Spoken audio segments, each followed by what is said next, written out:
Oke, baik. Assalamualaikum warahmatullahi wabarakatuh. Waalaikumsalam warahmatullahi Waalaikumsalam warahmatullahi wabarakatuh. warahmatullahi wabarakatuh. Baik.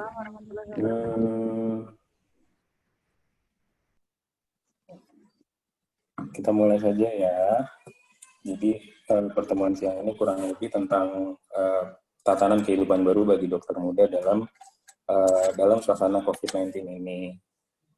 Jadi sebagai pendahuluan, COVID-19 ini pada awalnya ini seperti yang kita ketahui dari kelelawar, kemudian mengalami mutasi, dan akhirnya dapat menginfeksi dari manusia menjadi manusia yang masuk melalui saluran nafas manusia, di mana virus masuk ke sel inang setelah protein S yang berada di sambul virus itu, dia berkaitan dengan reseptor yang diketahui itu adalah S2, itu amino acid converting enzim 2, yang pada umumnya banyaknya di epitel saluran pernafasan. Kemudian virusnya mengalami shedding dan akan direplikasi di dalam sel inang tersebut. Namun yang paling penting adalah yang diketahui adalah virus partikel ini akan masuk ke dalam tubuh melalui mukosa atau konjungtiva, di mana akan dapat terjadi penyebaran dari person to person yang diakibatkan oleh respiratory droplet atau mungkin indirect contact dari memegang benda-benda yang terinfeksi oleh virus tersebut, dan kemudian hingga akan sampai ke mukosa atau konjungtiva itu sendiri. Sehingga yang kita ketahui bahwa sekarang ini untuk yang berperan penting dalam pencegahan dari penyebaran COVID-19 ini adalah dengan melakukan cuci tangan. Kemudian kalau untuk manifestasi klinis, pada awalnya ada demam, batuk, pilek, tapi pada kenyataannya sekarang ini juga berbeda-beda pada setiap negara dan pada setiap daerah, di mana ini juga persentase manifestasi klinis itu ternyata tidak sama dengan beberapa lokasi yang sudah melakukan penelitian. Yang dapat dipelajari adalah adanya masa inkubasi, yaitu di mana di sini virus akan berada di nasofaring dan mereplikasi, di mana pada saat ini biasanya asimptomatis, kemudian akan terjadi gejala awal, yaitu di mana replikasi virus terjadi di organ, dan bisa terjadi perburukan pneumonia, bahkan sampai terjadi fase inflamasi, di mana terjadi inflamasi sistemik yang tidak terkontrol, yang paling ditakutkan itu akan terjadi badai sitokin. Ini akan mengakibatkan perburukan-perburukan pada pasien-pasien dengan COVID-19. Untuk kategori kasus, nggak akan saya bahas secara lengkap di sini, tetapi kurang lebih ada orang tanpa gejala. Assalamualaikum warahmatullahi wabarakatuh. Waalaikumsalam. Dr. Dedi, kayaknya sudah 230 ya? Sudah bisa mulai nggak ya? Halo Dr. Dedi. Iya dok. Ini sementara udah dimulai dok. Dr. Dedi. Iya dok.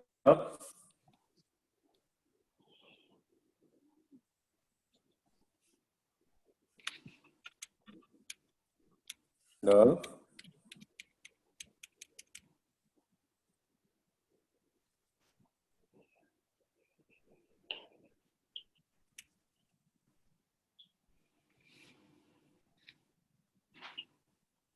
Udah bisa dimulaikan nih?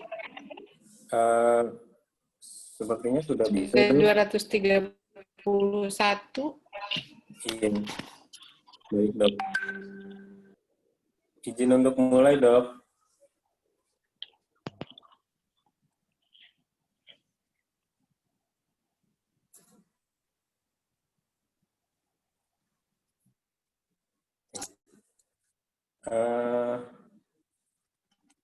Kemudian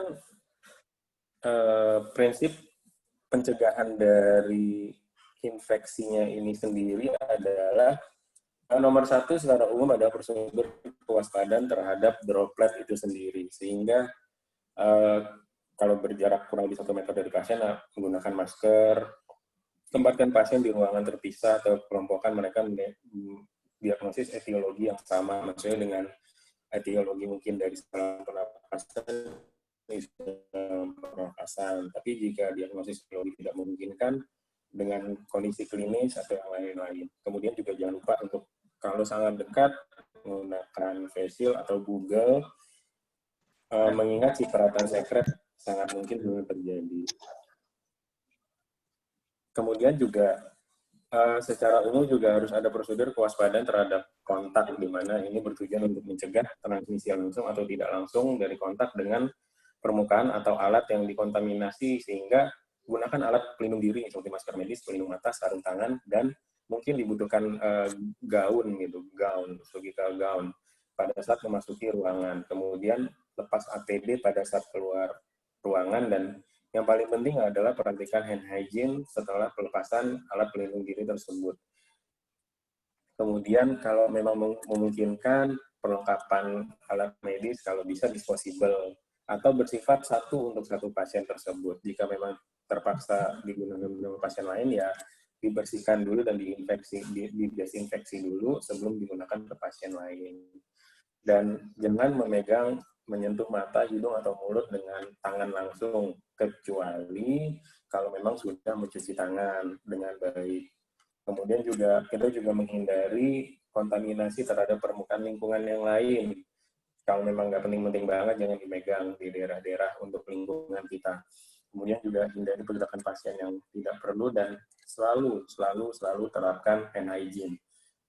Dan ini merupakan suatu level APD yang biasa kita sebut. Jadi menggunakan APD level 1, level 2, dengan level 3. Dilihat dulu untuk APD tersebut, kalau level 1 itu dari mulai penutup kepala, masker surgical, handscoon, baju kerja, dan alas kaki.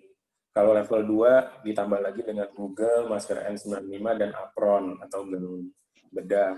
Kalau level 3 tidak menggunakan apron atau gaun, tapi memakai dengan baju jumpsuit hazmat. Kemudian juga dengan menggunakan sepatu boots.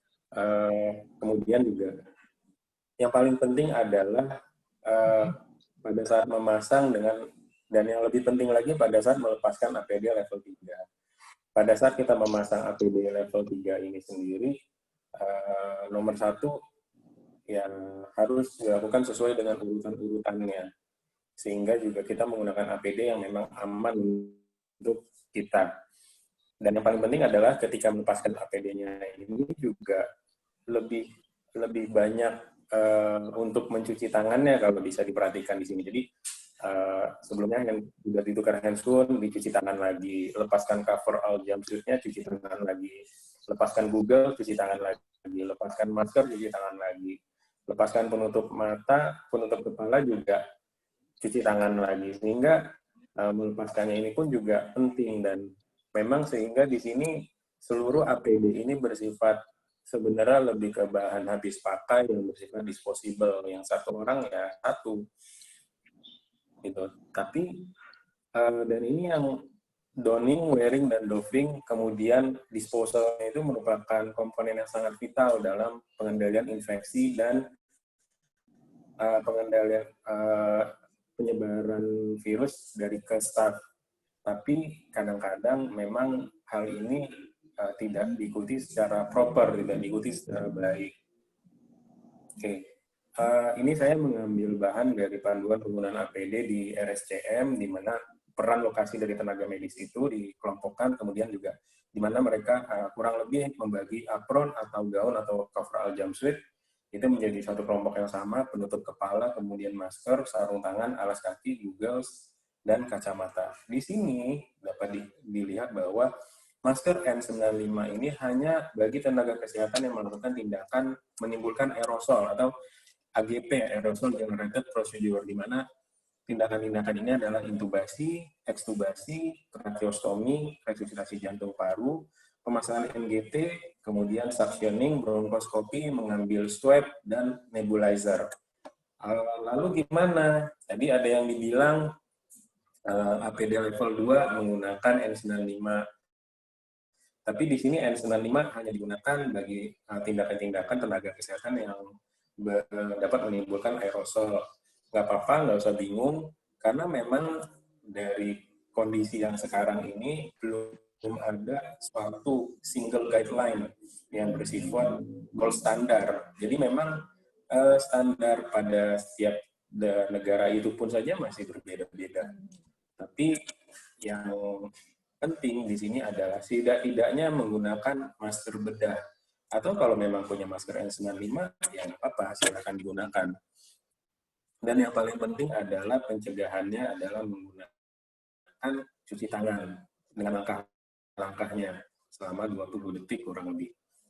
Oke, lanjut ke zonasi RSUD Raden Matahir. Di sini merupakan satu titik-titik yang penting di mana dengan COVID-19 ini akan ada zona-zona yang merah. Zona merah ini artinya itu adalah zona yang bersifat infeksius untuk COVID. Kalau kuning ini adalah infeksius untuk penyakit lain, dan kalau hijau ini dia non-infeksius. Kalau di sini kurang lebih yang pasti dari UGD dengan klinik COVID itu pasti merah.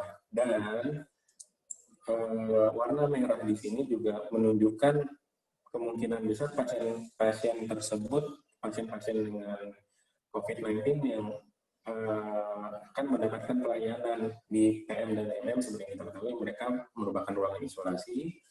Kemudian kalau IBS dengan instalasi ICU-nya itu juga diwarnai merah, tetapi karena memang pelayanan pasien dengan rapid positif bisa saja dilakukan di IBS. Kemudian laundry dan CSSD, kemudian administrasi jenazah dan kamar jenazah. Di sini dilambangkan untuk merah, sehingga berpotensi untuk infeksius COVID. Tetapi bukan berarti tidak boleh untuk ke IGD, karena kalau di Matahir itu pun kalau sudah siang-siang yang dibuka hanya pintu UGD. Hanya saja kewaspadaan terhadap daerah-daerah ini harus ditingkatkan. Lebih baik kalau memang nggak penting-penting banget, nggak usah lewat daerah tersebut, nggak usah berlama-lama di daerah tersebut maksudnya. Oke. Dan panduan bagi dokter muda adalah, yang paling penting adalah pastikan kondisi Anda sehat dulu dan gunakan masker sebelum keluar dari rumah. Kalau memang kondisi nggak sehat, lagi demam, lebih baik istirahat dulu dan jangan keluar dari rumah. Kemudian juga, ini saya ambil gambar dari BNPB, sebenarnya untuk mencegah penularan COVID, ya sekarang ini harus ekstra bawaannya di dalam tas itu.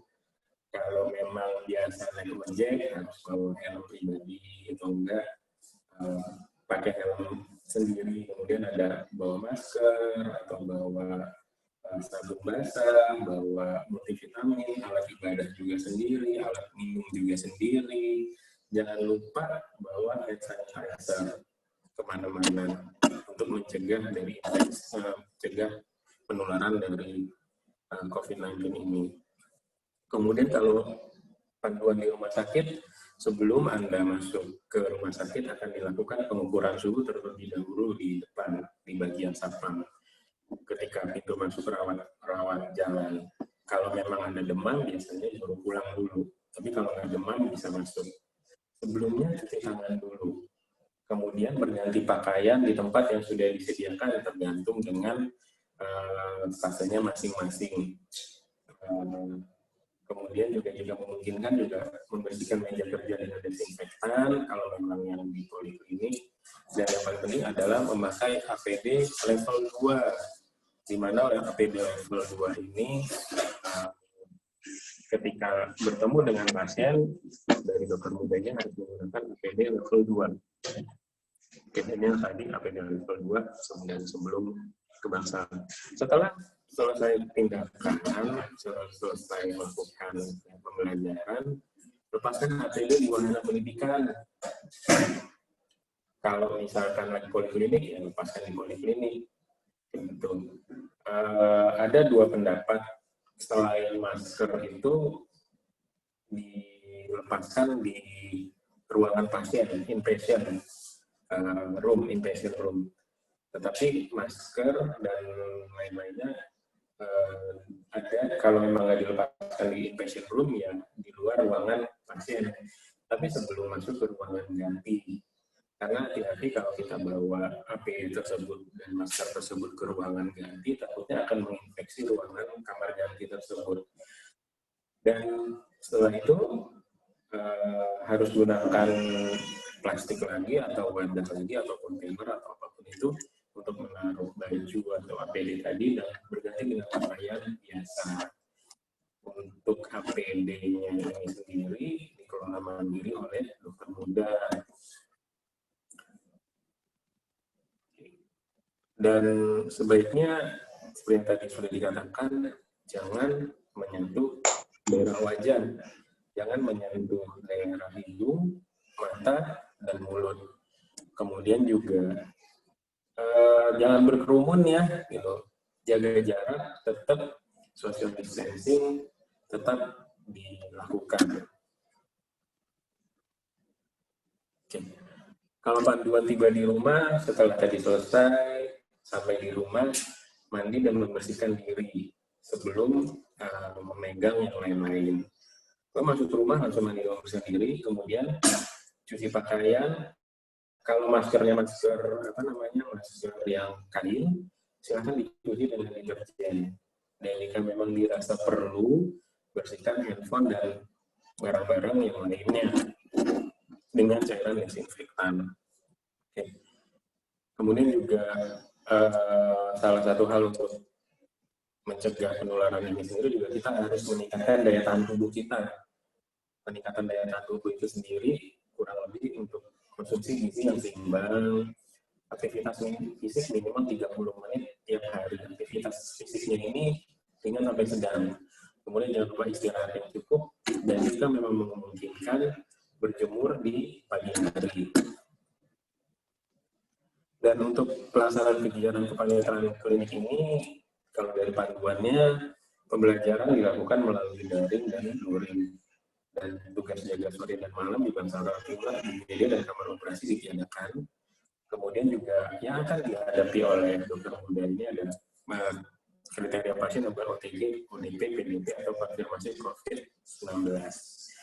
Dan kemungkinan besar akan banyak melakukan kegiatan belajar mengajar melalui daring, yaitu CSS, CRS dengan MTE, itu semuanya melalui daring. Untuk bedside teaching, untuk stasa mayor, dimulai pada minggu kedua hingga minggu ke-9. Kalau minor, minggu ke-4, mulai minggu kedua sampai minggu ke-4. Dilakukan 4-5 minggu sekali, dan ini dibatasi maksimal 5 mahasiswa dan dijadwalkan bergantian setiap harinya. Dan pada satu minggu, tiap minggu itu satu kali ini dengan bedside teaching, sehingga ya kurang lebih untuk mayor mendapatkan 10 minggu per mahasiswa dan untuk minor ini 5 minggu per mahasiswa. Tapi bagaimanapun juga pengaturan ini akan kembali ke bagian masing-masing. Dan untuk CRS dengan CSS untuk stase mayor CRS 4 kasus, untuk minor 2 kasus, dan CSS untuk mayor jadi 4 tugas dan 2 tugas di bagian minornya. Dan ini bukan melalui daring. Mungkin yang dapat saya sampaikan pada kesempatan kali ini saja. Lebih dan kurangnya saya ucapkan terima kasih.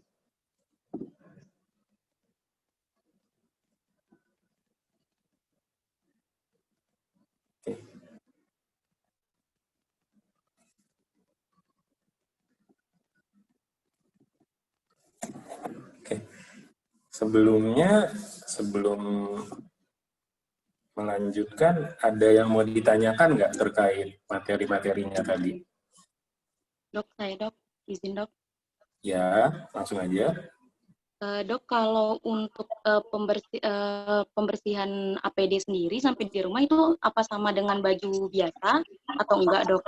Terus apakah ada peraturan lebih ideal dicuci melalui disikat atau melalui mesin cuci gitu? Terima kasih dok. Oke, ya sama-sama. Sebelumnya terima kasih untuk pertanyaannya dari Nada ya. Oke, jadi Ya, memang belum standarnya itu sih sebenarnya APD itu sekali pakai ya, gitu, sekali pakai. Cuma jika memang APD itu memungkinkan untuk dipakai sekali-sekali sih dicuci dengan deterjen seperti itu. Tapi kalau memang masih bagus ya, tapi kalau misalkan ada kerusakan pada bagian APD itu sendiri, seperti gaun atau mungkin, tapi kalian pakainya gaun sih, nggak pakai coverall. Ya kalau masih baik ya nggak apa-apa. Tapi kalau misalnya udah ada kerusakan, ya baiknya sih diganti. Kalau untuk masker pastinya disposable sekali pakai, kecuali yang kain. Kalau kain bisa dicuci. Kalau masker N95 sama juga, itu sebenarnya sifatnya disposable, hanya saja jika memang yang saya baca itu N95 itu karena dari rekomendasi 3M-nya itu sendiri, kalau memang bentuknya masih bagus dan memang kita nggak kontak sama pasien yang infeksius, kita nggak masuk ke kamar isolasi, maksudnya kita nggak melayani pasien yang memang positif COVID, ya nggak apa-apa, silahkan digunakan lagi. Tapi memang tidak ada metode yang sangat recommended gitu loh untuk sterilin kayak masker N95 itu. Ya kurang lebihnya sih yang pasti maskernya tidak boleh lembab atau basah. Metode basah itu nggak bisa pada masker N95 karena nanti akan merusak lapisan dari ion di dalamnya itu, matte blonde layer-nya itu. Kurang lebih sih itu mungkin jawabannya memang masih belum bisa mengenal karena memang semua tempat juga masih kaget nih gimana untuk pencegahan infeksinya. Ya kalau kita pengen merasa aman pastinya menggunakan APD yang disposable, tapi dengan melihat ketersediaan sekarang ini juga pastinya sulit kalau semuanya disposable. Gimana Nada? Kayak gitu ya. Sementara. Ya dok, terima kasih dok. Sama-sama. Ada pertanyaan lagi nggak? Izin bertanya dokter. Ya silakan, Mary. Terima kasih dokter. Kan yang sekarang ini kan senasib dokter. Sedangkan CRS sudah diselesaikan. Di sesi kedua ini ditambah lagi CRS atau hanya BST saja dokter. Terus dokter kalau untuk APD yang itu seperti daun dan lain-lain sorry suaranya putus-putus Mary. Ya maaf dokter. Dokter izin bertanya dokter. Iya ya. Kan yang sekarang masuk kan dibagi 2 sesi dokter. Yang dan CSS sudah diselesaikan di sesi. Nah, di sesi kedua ini bagaimana dokter? Lagi hanya BST saja. Baik. Ya, untuk pertanyaan itu mungkin akan dikembalikan kepada bagian dan nantinya kepada unjanya sendiri.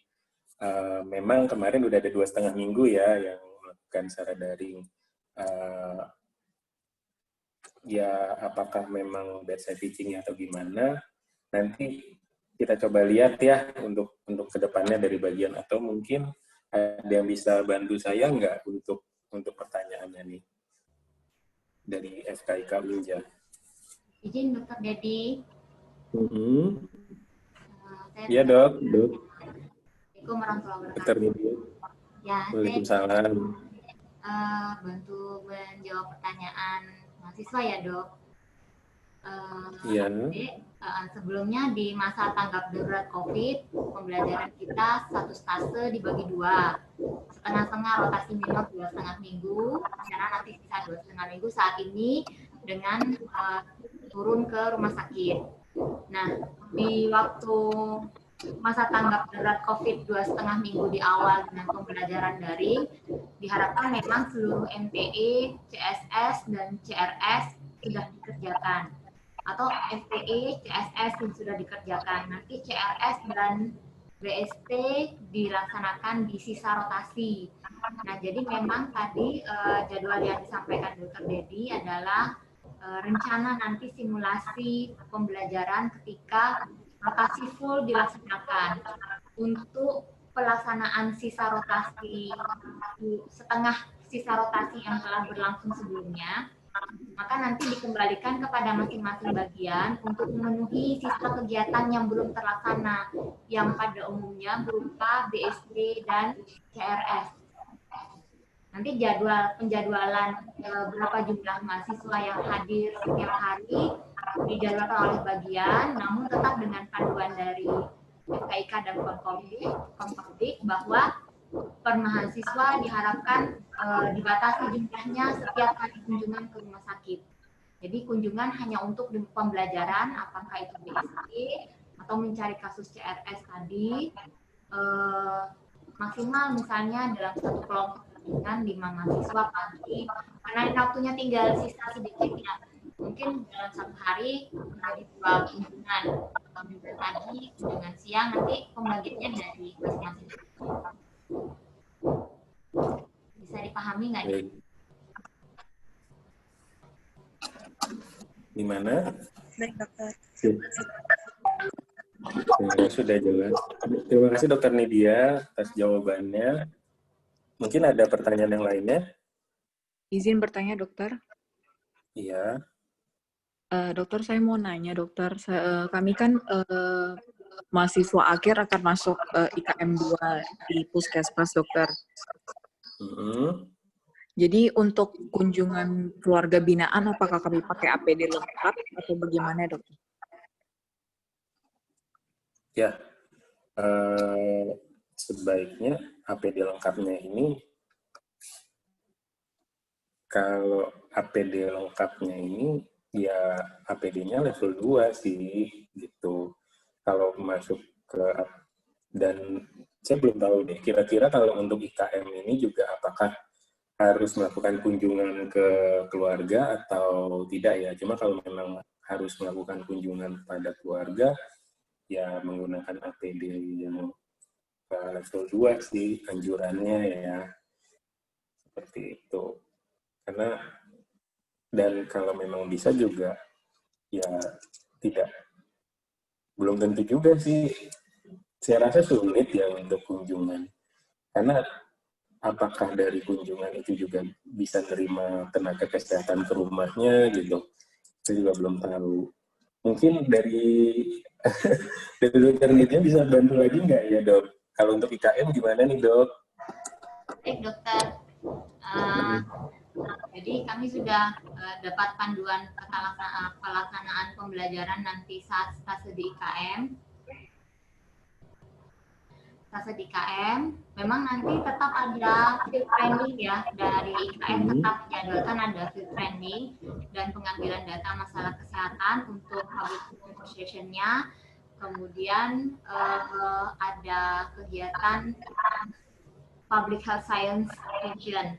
Nah, untuk kegiatan field training dan public health conversation memang nanti dilakukan secara luring, artinya mungkin jika dibutuhkan memang ada tatap muka kunjungan, tapi saya tidak diinfokan lebih lanjut kunjungannya sebatas seperti apa. Yang pasti akan dipilihkan kunjungan dengan orang sehat yang tidak memiliki gejala atau dengan suspek terkait COVID. Dan pada saat kunjungan juga akan pembelajaran tadi akan didampingi oleh Puskesmas Puskesmas. APD yang digunakan adalah APD level 2 pada saat pembelajaran di lapangan. Baik, dok. Oke. Baik, terima kasih dok. Terima kasih dok. Atas jawabannya. Baik, dokter. Terima kasih, dokter. Oke. Ya, sama-sama. Ada pertanyaan lagi? Dokter, mohon izin bertanya, dokter. Ya. Saya Yuda, dokter, ingin melanjutkan pertanyaan dari Sinar tadi. Jadi, untuk APD sendiri tadi, itu apakah kami gunakan juga untuk kegiatan di Puskesmas, dokter? Kalau memang ada kegiatan di Puskesmas, atau hanya untuk kegiatan di lapangan, dokter? Ya, APD ini pada prinsipnya digunakan di panduannya sih, kalau ini digunakan di tempat wahana untuk bekerjanya ya. Gitu. Jadi menggunakan APD level 2 sih. Untuk kegiatan di Puskesmas sendiri, dokter? Kegiatan di Puskesmas? Ya, di Puskesmas. Bagaimana, dokter? Apakah kegiatan di Puskesmas seperti biasa atau hanya daring dan sebagainya?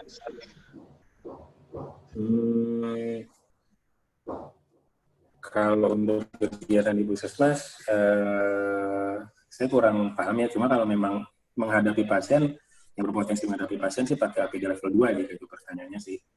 Itu. Baik dokter, terima kasih dokter. Ya, sama-sama. Sedikit dokter Dedi. Iya, dok. Ya. Sepertinya pertanyaan dari IKM cukup banyak nih, dok. Iya, benar sekali. Nanti yang dilaksanakan dokter Dedi pada saat ini adalah pembekalan untuk bagaimana ketika Dedi masuk di lokasi klinik di rumah sakit. Di IKM nanti di awal pembelajaran dari kepala bagian IKM sendiri akan menjelaskan bagaimana mekanisme pembelajarannya. Namun informasi yang disampaikan dari bagian IKM adalah bahwa pembelajaran akan dilangsungkan indoor dan outdoor. Jadi ya, indoor di puskesmas, outdoornya mungkin bisa turun ke lapangan, tapi tentu dengan batasan-batasan. Tetap dengan penggunaan APD level 2 ketika turun di lapangan, baik ketika pembelajaran di puskesmas atau di outdoor. Namun memang kita sudah menginfokan juga pembatasan kegiatan di puskesmas itu sebatas adalah untuk memang pembelajaran yang betul mahasiswa perlu berinteraksi dengan petugas puskesmas atau dengan pasien. Untuk kegiatan yang lain dilaksanakan secara daring. Terima kasih. Baik, terima kasih Dokter Nindya. Jadi mungkin nanti untuk IKM akan ada pengarahan lagi. Ini mungkin untuk teman-teman yang ke Matahir. Mungkin teman-teman yang akan ke Matahir, akan stase di Matahir, ada pertanyaan lagi nggak? Dari dokter muda yang tentang materi untuk ini, pembekalan untuk di Matahir. Izin bertanya dokter. Oke. Dari alur yang dokter jelaskan tadi, kan ada berganti pakaian setelah melepaskan APD. Nah, kami awalnya diberitahukan bahwa pakaian yang kami pakai untuk masuk rumah sakit itu adalah pakaian jaga. Nah, setelah melepaskan APD, apakah kami perlu membawa pakaian ganti atau tetap memakai pakaian jaga yang awalnya kami pakai, dokter? Oke, pakai pakaian jaga aja. Jadi kalau misalkan awal datang ke rumah sakit pakai pakaian, memang pakai pakaian jaga ya. Jadi memang pakai pakaian jaga, kemudian sebenarnya kalau nggak pakai pakaian jaga, berganti pakaian dengan pakaian jaga, baru ditutup lagi dengan apron atau gaunnya itu sendiri, pakai APD-nya. Tapi kalau memang langsung udah pakai pakaian jaga, ya sudah. Ganti pakaian langsung pakai APD 2.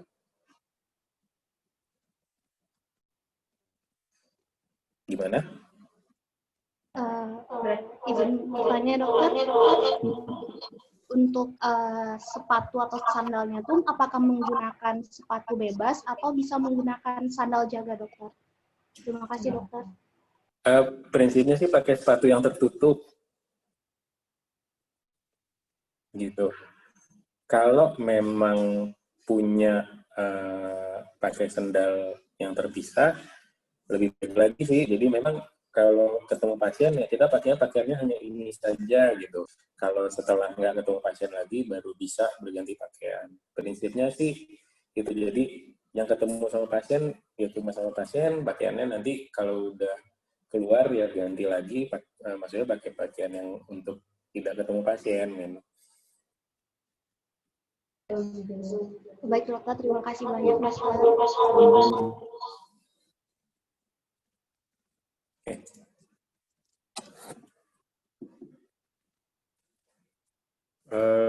Ada pertanyaan lagi mungkin terakhir kali ya.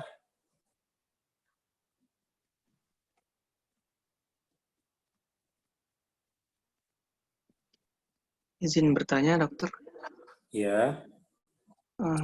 Mungkin bisa ditambahkan sama dokter India nanti.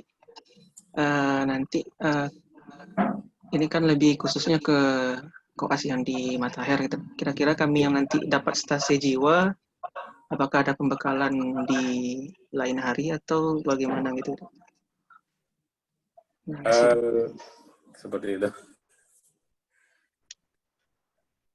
Kalau itu mungkin belum bisa dijawab, belum bisa saya jawab sih ya. Tapi nanti pastinya akan ada informasi lanjutan sih dari FKIK. Ya, mungkin saya bisa jawab seperti itu dulu deh.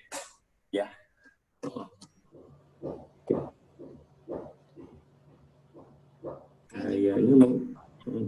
Gimana dok? Ya, izin tambahkan Dokter Dedi. Iya silakan dok. Oh ya dok. Nggak apa-apa dok. Ya, baik ini tanyanya bagus. Jadi nanti sama seperti kayak kalian baru masuk rotasi baru gitu deh, nanti kan menghadap ke koordinator pendidikan, hubungi dulu via WhatsApp ya atau SMS atau by telepon.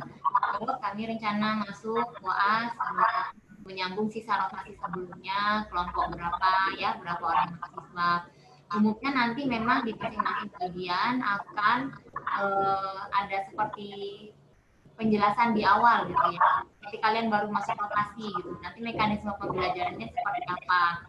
Namun setiap bagian sudah kita informasikan tentang panduan pembelajaran. Misalnya tidak ada bagian tugas jaga, ya, jaga bangsa, jaga IGD, kemudian fokus kedatangan ke rumah sakit hanya untuk kondisi belajar. Dan pasien pun dipilihkan dan saya sudah koordinasi dengan Dokter Diva waktu itu dijelaskan bahwa di sakit jiwa juga sudah disediakan ruangan untuk pembelajaran mahasiswa tidak di bangsal pasien, jadi ada ruang khusus yang berbeda gedungnya dengan gedung pelayanan. Nanti ada itu diinfokan oleh koordinator pendidikan di awal masuk, hubungin dulu koordinatornya. Jadi nanti koordinator yang akan menjelaskan lebih lanjut. Terima kasih banyak, Dokter. Terima kasih dok.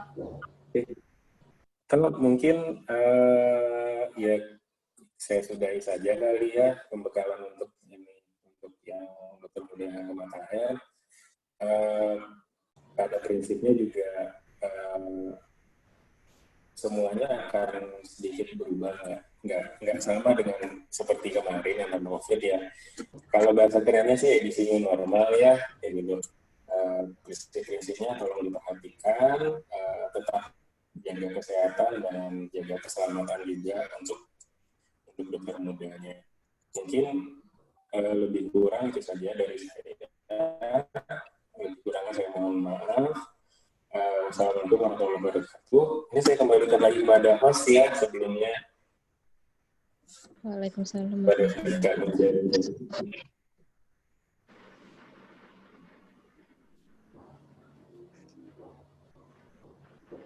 Yuri, dok izin tambahkan sebelum Oh iya, silakan dok. Ya, nanti kan kemarin dari tim apa ya, rumah sakit, Dr. Sofianingsih beserta timnya sudah membuat video bagaimana cara penggunaan dan pelepasan APD menggunakan APD yang disediakan oleh FKIK. Nanti akan di-share videonya ya oleh Dr. Susan. Adik-adik tolong dipelajari videonya. Kemudian masing-masing kan sudah nanti sampai besok akan dapat, setiap mahasiswa akan dapat satu paket APD. Nah, berdasarkan panduan dari video tadi, nanti adik-adik diminta masing-masing merekam video penggunaan dan pelepasan APD. Dilakukan oleh masing-masing mahasiswa, videonya lalu dikirim ke sekretariat, ya nanti ada beberapa sekretariat yang kami tunjuk untuk kami evaluasi apakah mahasiswa sudah dapat menggunakan dapat menggunakan APD dengan benar atau tidak. Nanti akan ada feedback jika masih ada yang keliru. Ya, untuk dapat diperhatikan. Nanti setelah mendapat APD, diberikan video, adik-adik pulang ke rumah, rekamlah cara kalian dan melepas APD, videonya lalu dikirim ke sekretariat untuk kami evaluasi. Itu aja dok. Oke, ya. Baik, Dr. India. Terima kasih semuanya.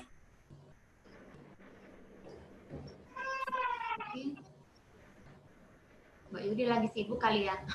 Saya bantu tutup deh dok kalau gitu. Ya, baik dok. Baik, adik-adik masih ada yang ingin ditanyakan?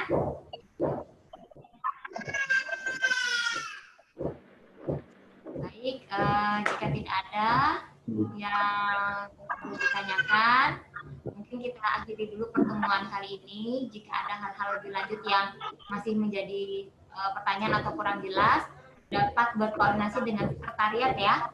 Sekretariat Kompodik Mbak Yanti, sekretariat bagian, seperti biasa mungkin adik-adik sudah tahu masing-masing bagian ada sekretariatnya. Nanti pertanyaannya akan dilanjutkan ke Kompodik atau ke Kompodik lah untuk bisa ditindaklanjuti atau dijawab. Mungkin itu Dokter Dedi. Dokter Ade, apa ada tambahan? Oh iya, Dokter Ade ada tambahan nggak ya, Dok?